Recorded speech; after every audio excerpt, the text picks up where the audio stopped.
झोपड़ी की बात जिसने महलों में बुलंद की, उस फकीर ने सियासत में ईमानदारी की नई रवायत शुरू की। बिहार की सियासत में कहते हैं कि यहां कभी सिर्फ सरकारें नहीं बदली, बल्कि बंदूकों की नाल और बाहुबल से सत्ता का मिजाज भी तय हुआ। लेकिन इसी मिट्टी पर एक ऐसा दौर भी आया जब एक शख्स ने बिना किसी रसूख और बिना किसी हथियार के सिर्फ अपनी सादगी और कलम के दम पर दिल्ली की हुकूमत को अपने आगे झुका दिया।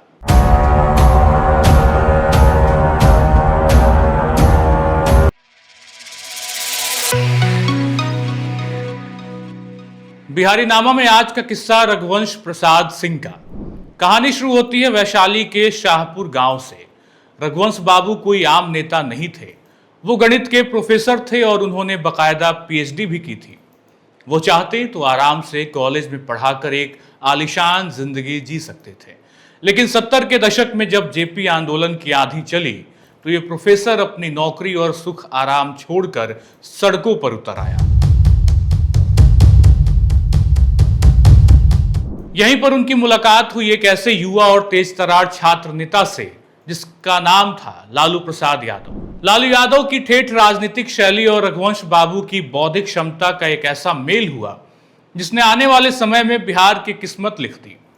साल 1990 में जब लालू यादव पहली बार बिहार के मुख्यमंत्री बने तो पर्दे के पीछे बिसात बिछाने वाला कोई और नहीं बल्कि यही प्रोफेसर साहब थे। रघुवंश बाबू लालू के सबसे बड़े संकट मोचक बनकर आए।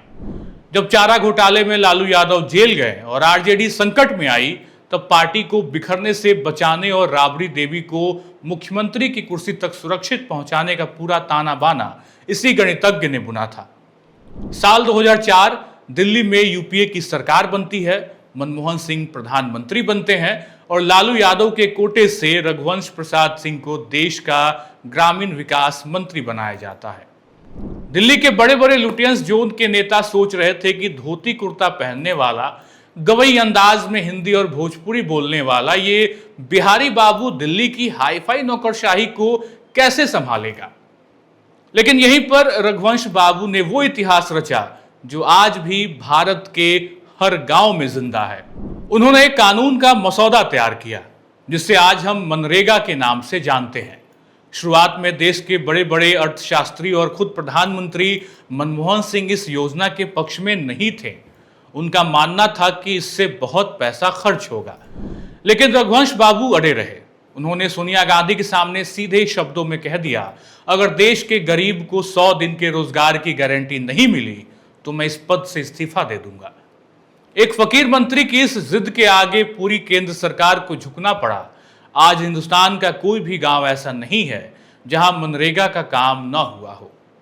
यह रघुवंश बाबू की वो ताकत थी जिसने उन्हें दिल्ली में भी रॉबिन हुड बना दिया।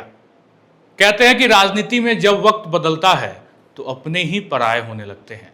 साल 2014 के बाद आरजेडी की कमान धीरे धीरे तेजस्वी यादव के हाथों में आने लगी।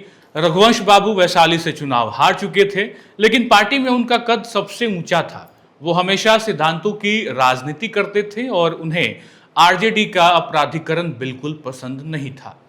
तभी कहानी में आता है एक बड़ा ट्विस्ट। साल 2020 का चुनाव, बिहार विधानसभा चुनाव से ठीक पहले वैशाली के ही एक रसूखदार और बाहुबली नेता रामा सिंह की आरजेडी में एंट्री की चर्चा शुरू होती है। रामा सिंह वही नेता थे जिन्होंने कभी रघुवंश बाबू को चुनाव में शिकस्त दी थी और जिनकी छवि पर कई सवाल उठे थे। रघुवंश बाबू ने इसका कड़ा विरोध किया। उन्होंने तेजस्वी यादव से साफ कहा कि पार्टी में बाहुबलियों के लिए कोई जगह नहीं होनी चाहिए। लेकिन नए दौर की सियासत में इस बुजुर्ग फकीर की आवाज को अनसुना कर दिया गया। पार्टी के ही कुछ नेताओं ने उन पर तंज कसे, जिससे रघुवंश बाबू के स्वाभिमान को गहरी चोट पहुंची। वो बीमार पड़े और उन्हें दिल्ली के एम्स अस्पताल में भर्ती कराया गया। सितंबर 2020 रघुवंश बाबू दिल्ली एम्स के आईसीयू में जिंदगी और मौत के बीच झूल रहे थे। उनके फेफड़ों ने काम करना बंद कर दिया था। वो ठीक से बोल नहीं पा रहे थे, लेकिन उनका दिमाग और उनका स्वाभिमान अभी भी जिंदा था। 10 सितंबर 2020 को आईसीयू के बेड पर लेटे लेटे उन्होंने नर्स से एक कागज और पेन मांगा। कांपते हाथों से उन्होंने आरजेडी के राष्ट्रीय अध्यक्ष और अपने 32 साल पुराने दोस्त लालू प्रसाद के नाम एक चिट्ठी लिखी। उस चिट्ठी में सिर्फ 5 लाइनें लिखी थी। जिसने पूरे बिहार की राजनीति में भूचाल ला दिया। उन्होंने लिखा, जननायक कर्पूरी ठाकुर के निधन के बाद 32 वर्षों तक आपके पीछे खड़ा रहा, लेकिन अब नहीं। पार्टी, नेता, कार्यकर्ता और आम जन ने बड़ा प्यार दिया। मुझे क्षमा करें। यह सिर्फ एक इस्तीफा नहीं था, ये एक दोस्त का दूसरे दोस्त से आखिरी विदाई का संदेश था। लालू यादव ने जेल से ही भावुक होकर जवाब लिखा, आप कहीं नहीं जा रहे हैं, हम बैठकर बात करेंगे। लेकिन विधाता को कुछ और ही मंजूर था। इस चिट्ठी को लिखने के ठीक 3 दिन बाद, यानी कि 13 सितंबर को रघुवंश बाबू ने इस दुनिया को हमेशा के लिए अलविदा कह दिया। तो ये थी कहानी बिहार की सियासत के उस ब्रह्म बाबा की, जिसने पूरी जिंदगी राजनीति की, लेकिन अपने पीछे संपत्ति के नाम पर एक टूटी हुई झोपड़ी और ईमानदारी का एक अटूट रिकॉर्ड छोड़ गए। आज की तारीख में जब राजनीति में पैसा और बाहुबल का बोलबाला है, रघुवंश प्रसाद सिंह जैसे नेता का होना किसी चमत्कार से कम नहीं लगता। रघुवंश बाबू की इस बेदाग सफर और उनके आखिरी फैसले को आप किस नजर से देखते हैं? कमेंट करके अपनी राय जरूर साझा करिएगा।